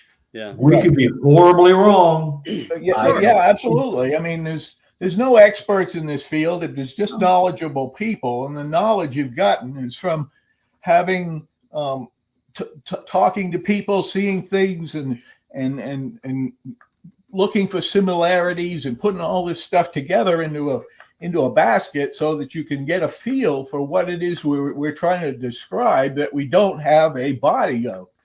Right. Yeah, this question from Jen. Which one, brother? The one that's up You now? just made me realize, is that why I never see dead wild animals? Because they bury them. Well, I have a really good story about that in one of my books about a family pet that died on one of my habituation property. One of the ones that's been going on for like 25 years. It's too long here. We're out of time, but it's a very intriguing story. And the Sasquatch do not want you to mark your graves because they don't want the graves of your loved ones dug up. Just like they don't mark their graves because they don't want their loved ones dug up. They might be more intelligent than we are then, because we give ourselves up, and then the government comes in many ways, many times, decide there's going to be a high rise. We'll move all the bodies. It's never done properly. It's never respected properly. And maybe they know that. Maybe they're ahead of that. Maybe they understand and seen, and they teach within their communities and family networkings of these things. And that's why they choose to stay in seclusion. Yeah. Maybe they're more of an angel watcher. I mean, who's to honestly say? It's difficult. But when I see something and you refer to a word or a character word, you're going back into a point in time that's all biblical. You have to jump over that narrative, because what did Noah really have on the ark? Was it actually a functional ark, or did we just find the possibility of a giant ship that was built? People were traveling way before anybody ever really thought they were ever on the water. But, when you have circumstances like that, what was on the ark? Was it really the only way to fill it with every living thing that was on this planet at that time? Would have been, you would have had to have their DNA codes, and you would have had to have samples of it to reproduce a system of a new system, which was under the Raphaelim, the ones from after the flood. Yeah. And so there's speculation there, though, too. The many species of many things made it underground.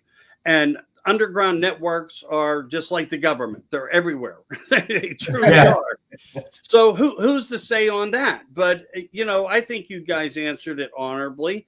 And we don't know. We don't know. There's too much that we have been taught that we thought made sense. And now we're at a place of an awakening that we're coming to different conclusions with. But I do, from the bottom of my heart, want to thank you guys both. We have a couple minutes left. Any last thoughts? And will you both come back and try this again? Because I think it was a fun night. Yeah, sure. Yeah, not unless you pay me hundreds of thousands of dollars. I make that right here. Or if the Chiefs get to the Super Bowl again. No, the only thing I say, I've been blessed to have been able to be a witness to a lot of the things in my 4 books. Jen Dove, email me. We can chat about what you just said about dead wild animals. But, My books are all real people, real events. There's no fakery. There's none of that in there. Those haters and trolls, you can just put that in your back pocket and sit on it, because that's just not how it is. I want to get the word out about what's really going on in the Sasquatch world. That's period. In the conversation. That's all I want to do. Period. It's an educational tool, is what it is. That's what Yes, it is. my book is as well. Yeah.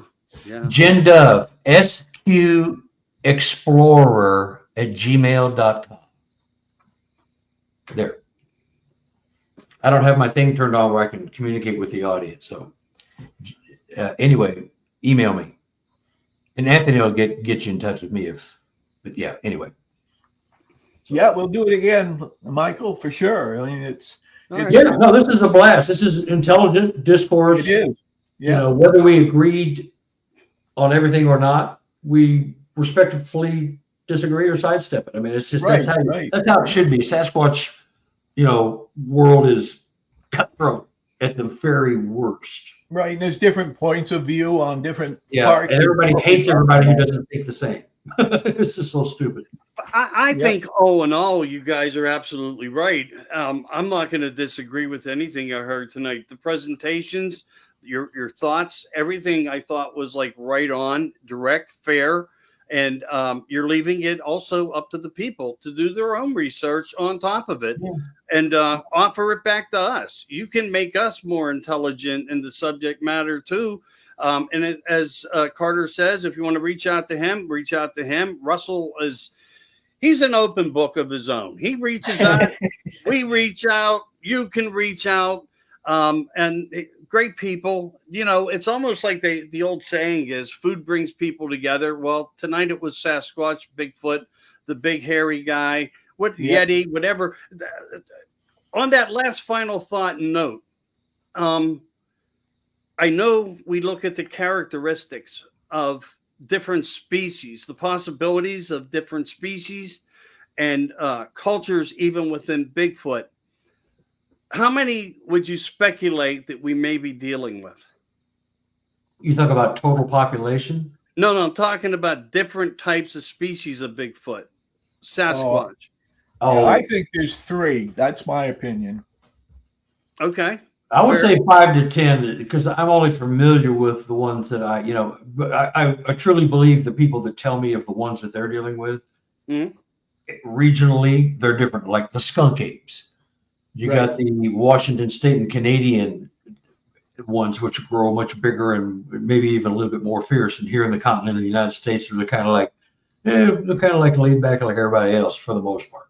So I would say 3 to 5 is because there's been a couple that you go, I don't know, but I'm not seeing a dog man or something else at night. I don't know. But tell Jen Dove, you have my right email. So anyway. Okay, and Brian Bowden says he believes around Sir Brian, that's my nickname for him. Very intelligent guy. Did shows with him too. Great person. He's saying around 9 to 12. So we may be all over the place, but we're finding out a little bit more every day. Yeah. Keep us aware. We'll keep you aware. I want to thank everybody for joining us tonight from the Oracle Talk Radio. I am Michael Anthony, America Disclosing Uncensored. You've been listening to part of what I call the Dark Radio Network Project. Thank you for joining. I appreciate you all. I'll be seeing you all soon again. Good night to you all. And thank you so much. Like and share to everybody. See you guys. Thanks a lot, Anthony.